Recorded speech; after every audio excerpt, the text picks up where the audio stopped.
Big up to Brilliant for sponsoring this video. So I make videos about how to be productive, but is our obsession with productivity actually just making us all kind of miserable? I've had a few comments recently about how I portray my life as basically just a series of one productive task after the other. Like my life is a series of exercise, doing work, eating like a health machine, and drinking nothing but water. And one comment really got me thinking about how I'm talking about productivity. I like the aesthetic of this channel and generally feel the message is positive, but there is a growing trend of toxic hustle and obsessive productivity that can damage the mental health of some viewers. For anyone that watches these videos and feels a sense of shame that your own life and personal habits don't match his, please don't stress. And I think what really struck me when I read this was that other than the bit about my only goal being making money, I 100% agreed with what this guy was saying, and yet somehow it still felt like criticism. Now there's an author called Matt Haig who posted this thing on Instagram when the world was first heading into lockdown, and I think toxic productivity is exactly this. It's the feeling that everyone in the world is learning Greek or learning to paint watercolors, and so you feel really guilty about the fact you're just watching Netflix or laid in bed until midday. So in this video, I'm going to be really honest with how I feel toxic productivity has affected me and what I think is really the heart of the issue here, which is that productivity has fundamentally lost its meaning. And I'm then gonna finish up by sharing a few ideas I got from when I went to see a psychologist when I was really struggling with toxic productivity that hopefully can help you cope with it too. When we watch people on YouTube who seem to be working all the time, by comparison we feel like we're doing way less than them, and then start to feel guilty whenever we're not working. At uni at Cambridge when I first started, I'd be sat in my room and it would feel like everyone else was working all the time. You know, I'd walk past the library and there would just be tons of people working in it, and I'd feel so guilty whenever I wasn't working. And that just compounded because every essay mark I ever got, I'd compare myself to all the other people and feel more and more guilty because someone always did better than me. And this is a problem. It's unhealthy because we begin to see ourselves as inadequate and begin this kind of vicious cycle of feeling less motivated, putting even more pressure on ourselves, and at least for me, becoming more anxious and insular. I think there's a fundamental misconception of what productivity means, and this causes us to feel way more guilty than we should. When I was thinking about whether this channel does perpetuate an unhealthy or toxic notion of what it means to be productive, I read a couple of articles and listened to one podcast in particular on the subject. I feel like we are productive people in the sense of we both want to do well in our career, we both want to do new hobbies. Like I've tried writing.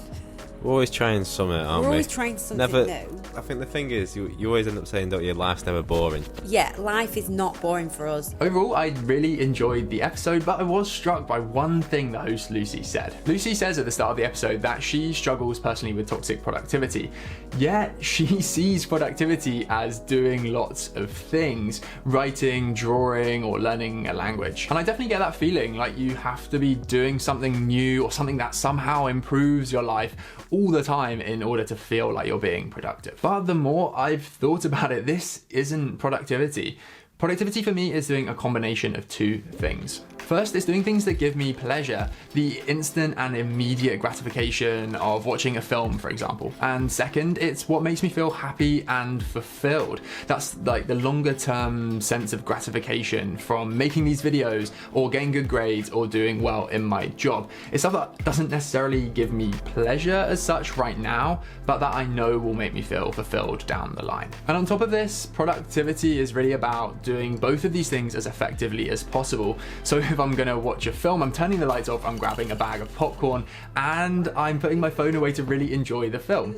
If I'm studying, I'm using the most effective methods with as few distractions as possible. And if I do feel like spending time on a hobby I enjoy, like learning to code or furthering my interest in cryptocurrencies, Brilliant is the place I go. So Brilliant tells these kind of interactive stories that reduce what seems like a really complex idea. We're talking multivariable calculus, neural networks, and all that kind of clever stuff powering the future of the world into something you can truly understand.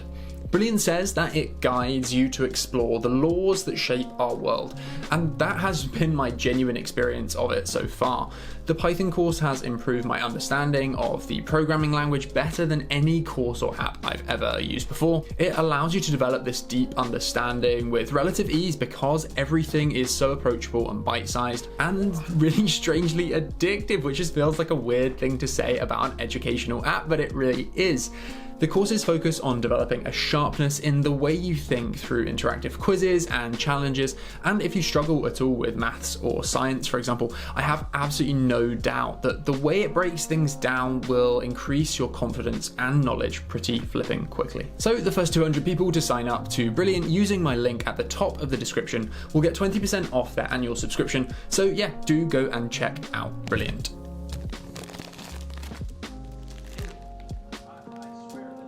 There is a fundamental shift in mindset that needs to happen. That involves seeing downtime as itself productive, which is, in my opinion, justifiable on two grounds. First up, downtime that enhances pleasure and or happiness is productive. And that's not just sitting on your phone getting sucked into what John Zeratsky in his book Make Time calls infinity pools like Instagram or TikTok, as you'll know if you've watched my video on how I get so much done. An hour spent watching cows getting blow dried or scrolling through the gram can be productive, but it is never productive if you're doing it aimlessly, without time constraints of any kind, and without even really being aware of what you're doing, because it leaves you hating on yourself and just really frustrated that you've wasted so much time on nothing. It's only productive if you're being conscious with your time. I decided to binge Good Girls on Netflix for 5 hours on Saturday morning and honestly didn't feel that guilty about it. Okay, maybe a touch, but nowhere near as much as I think people would think I would. And that's because I know I work hard. It was what Beth and I wanted to do, and so we did it. And because I dedicated time to doing that, I was happy just watching TV. For me, the point is that provided you're choosing to have downtime that's really important to you, that is productive. It's allowing you to enjoy time doing nothing without guilt. So last point I want to make here is that spending time with family and friends, like just having a good time, is likely to provide both pleasure and also some happy memories. So according to our definition of productivity is good on all fronts. It's productive time because it's quality time spent chatting to Beth, laughing, dancing, speaking to friends, enjoying a beer, not aimlessly losing the day on our phones. The second reason downtime is productive is because it's gonna mean you don't burn out when work gets really busy or in the run up to exams. The core principle here is that we cannot spend all our time doing really stressful things that require tons of willpower and energy. When I went to see a psychologist, she really encouraged me to see downtime not as wasted time like I did before, but as a crucial component in the equation to success. So here are a few things I'm keeping in mind to make productivity less toxic. First up, toxic productivity is a thing and it's bad. It comes from when we see other people being productive, compare ourselves to them, and then feel guilty. Be aware when you're doing this and go easy on yourself. Second, the feeling of toxic productivity comes from having lost the meaning of productivity. It's absolutely not doing stuff all the time. It's doing things that maximize our short-term pleasure and long-term happiness. And finally, downtime is therefore productive if done consciously. And actually, the most productive people I know have lots of downtime and very rarely feel guilty about it because they see that downtime as a key component in the recipe to their success. Remember that you can sign up for Brilliant through the link at the top of the description, and if you enjoyed this video, go watch my video on how I get so much done.